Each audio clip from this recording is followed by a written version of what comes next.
നിങ്ങളുടെ ഇഷ്ട പരമ്പരകൾ എക്സ്ക്ലൂസീവായി സൺ നെക്സ്റ്റ് ആപ്പിലൂടെ തികച്ചും ഫ്രീ ആയി ഇപ്പോഴേ ആപ്പ് ഡൗൺലോഡ് ചെയ്യൂ. ഞാൻ ഗർഭിണിയല്ല.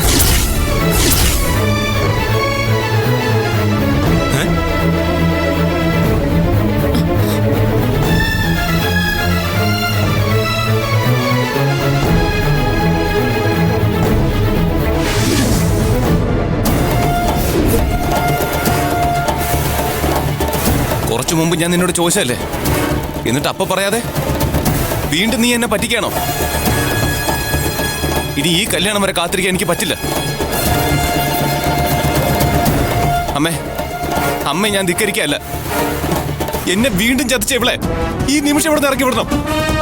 അമ്മ എന്നെ തടയരുത്. ഞാൻ ഇവളെ ഇറക്കി വിടാൻ പോവാ.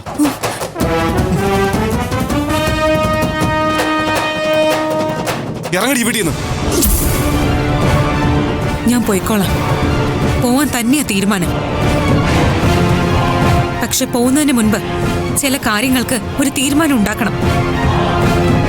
ദയവ് ചെയ്ത് ഞാൻ പറയുന്നത് മുഴുവൻ എല്ലാവരും കേൾക്കണം.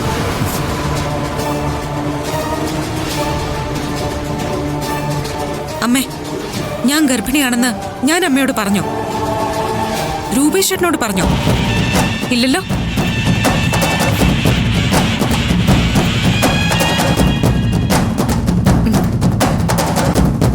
എന്റെ മുറിയിൽ നിന്ന് ഇവളെ എടുത്തുകൊണ്ട് വന്ന പ്രഗ്നൻസി സ്ട്രിപ്പ് അത് പോസിറ്റീവ് തന്നെയായിരുന്നു.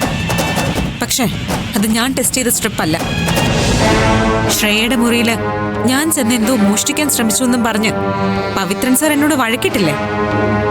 പവിത്രൻ സാറിന് അത് ഓർമ്മയുണ്ടല്ലോ. അതെ, ശ്രേയയുടെ മുറിയിൽ നിന്നും എനിക്ക് കിട്ടിയ സ്ട്രിപ്പായിരുന്നു അത്.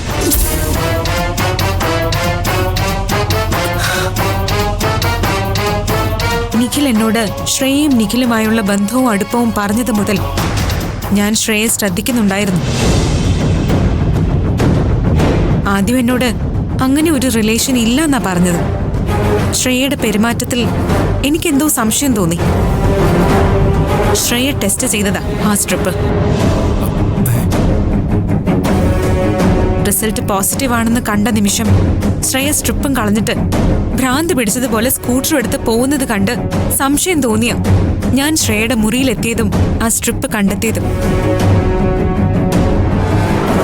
ശ്രേയയാണ് ഗർഭിണി.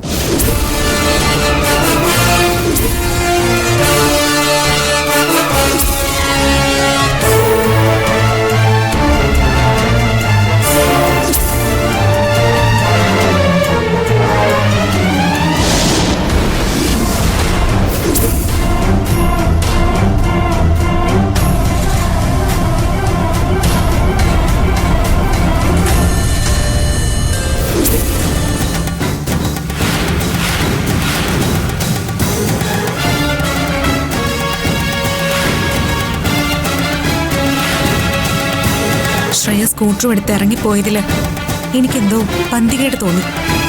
ശ്രേയ കൂട്ടുകാരി മീനുവിനെയും കൂട്ടി ഗർഭം അലസിപ്പിക്കാൻ ഒരു ഹോസ്പിറ്റലിലെത്തി. അവിടുത്തെ ഡോക്ടർ ഭർത്താവിനെ കൂട്ടിക്കൊണ്ട് വന്നാലേ അബോർഷൻ നടക്കുള്ളൂ എന്ന് പറഞ്ഞപ്പോ കൂട്ടുകാരി ഒഴിവാക്കി ഉളുന്നുമലയുടെ മുകളിലേക്ക് ചാടി ചാവാൻ പോയവളാ ശ്രേയ. ആ സമയത്ത് ഞാൻ അവിടെ എത്തിയതുകൊണ്ട് അവളെ രക്ഷിക്കാൻ പറ്റി.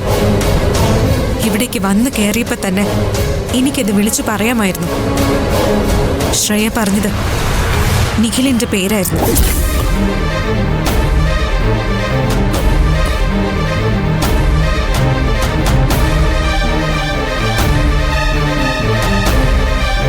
നിഖിലിന്റെ കയ്യിൽ നിന്ന് എനിക്ക് ഉറപ്പ് കിട്ടണമായിരുന്നു. അതുകൊണ്ടാ ഞാൻ വെയിറ്റ് ചെയ്തത്. നിഖില് അത് സമ്മതിച്ചു.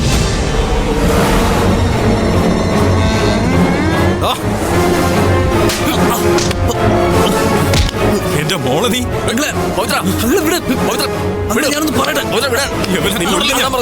വേണ്ട. എന്റെ മോളെ വേണ്ട. കൊല്ലും ഞാനവനെ. ഇടി നശിച്ചവളെ.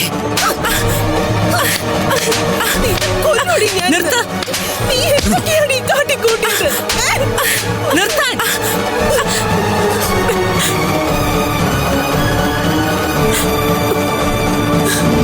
ശ്രേയേ, നീ ഇങ്ങോട്ട് അങ്ങോട്ട് മാറി നിൽക്ക.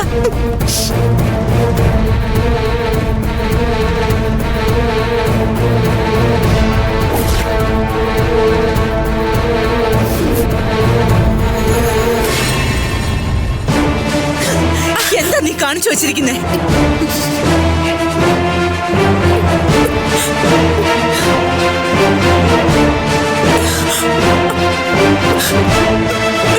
അമ്മേ അമ്മേ, ശ്രേയ തെറ്റൊന്നും ചെയ്തിട്ടില്ല.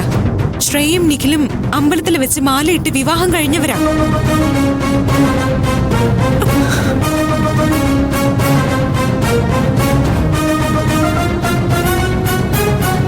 അതും 2 മാസങ്ങൾക്ക് മുൻപ്. ശ്രേയ നിഖിലിന്റെ മുറിയിൽ കൂടെ താമസിക്കാൻ ചെല്ലുമെന്ന് അറിഞ്ഞ് അവളെ മുറിയിൽ പൂട്ടിയിട്ടത് ദേ ഈ നിൽക്കുന്ന ഗിരിജ മാഡോ. അബദ്ധത്തിൽ ആ മുറിയിൽ കയറിയ വീണയെ പുറത്തുനിന്ന് പൂട്ടിയിട്ട് ആളെ വിളിച്ചു കൂട്ടി കുടുക്കിയതും ഈ നിൽക്കുന്ന ഗിരിജ മാഡം തന്നെയാണ്.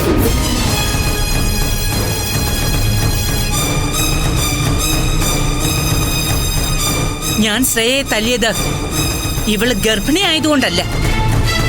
അബോർഷൻ ചെയ്യാനും സ്വയം ജീവിതം അവസാനിപ്പിക്കാൻ ശ്രമിച്ചതിനുവാ.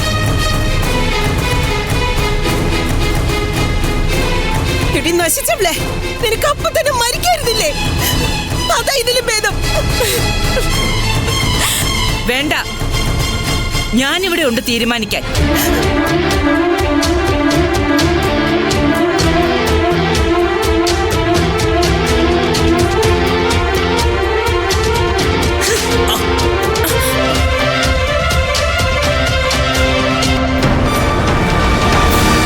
ഇതെന്തിനാണെന്നറിയാവോ? കാര്യങ്ങൾ തുറന്നു പറയാതെ വീണയെ പറഞ്ഞു പറ്റിച്ചതിന്, ഇവൾ കാശ കൊടുത്തതിന്. ഒരു പെൺകുട്ടിയുടെ ജീവിതത്തിലെ ഏറ്റവും പരമപ്രധാനമായിട്ടുള്ള കാര്യമാണ് വിവാഹം. നിനക്ക് എന്നോടോ ദർശനയോടോ കാര്യങ്ങൾ തുറന്നു പറയാമായിരുന്നു. അത് നീ ചെയ്തില്ല. അതിൽ നീ തെറ്റുകാരനാ.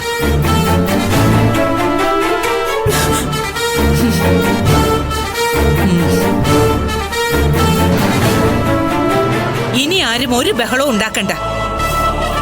ഏറ്റവും അടുത്ത മുഹൂർത്തത്തിൽ തന്നെ ശ്രേയയും നിഖിലുമായുള്ള വിവാഹം നടക്കട്ടെ.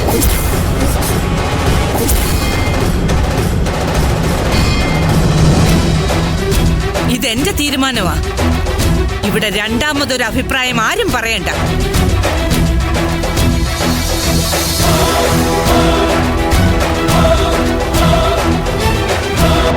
അങ്ങനെ ചേച്ചി ഒറ്റയ്ക്ക് കാര്യങ്ങൾ തീരുമാനിക്കണ്ട. ഇവള് എന്റെ മോളാ. ഇവള് ഗർഭിണിയാണെങ്കിലേ ഞാൻ അങ്ങ് സഹിച്ചു. ആ ഓടംകൊല്ലി വൈദ്യന്റെ വിഷം ഇപ്പോഴും നിന്റെ കയ്യിൽ ഇരിപ്പുണ്ടല്ലോ. ജ്യൂസ് ചേർത്ത് മകൾക്ക് കൊടുക്കാൻ.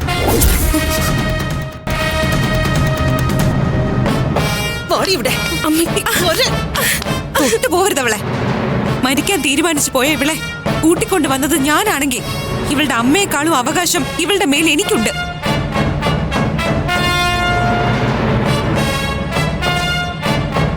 ഗീതമ്മേ, എനിക്ക് നിന്നോട് മാത്രം അഭിപ്രായം ചോദിക്കാനുള്ളൂ. ഞാനെടുത്ത തീരുമാനം തെറ്റാണോ? അല്ല ഏട്ടത്തി, ഞാൻ ഏട്ടത്തിയുടെ തീരുമാനത്തിനൊപ്പോ ഒരപേക്ഷയുള്ളൂ. അതെന്റെ മോളോടാ.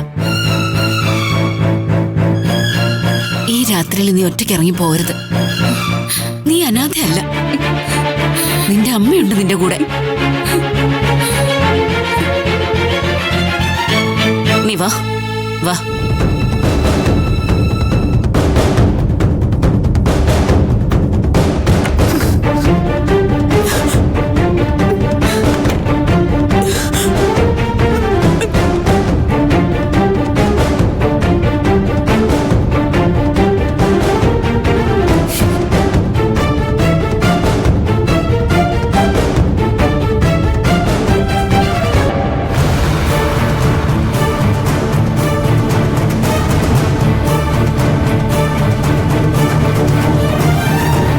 എന്റെ അവസാനത്തെ പ്രതീക്ഷയും നീ തല്ലി തകർത്തല്ലോ ദർശനെ.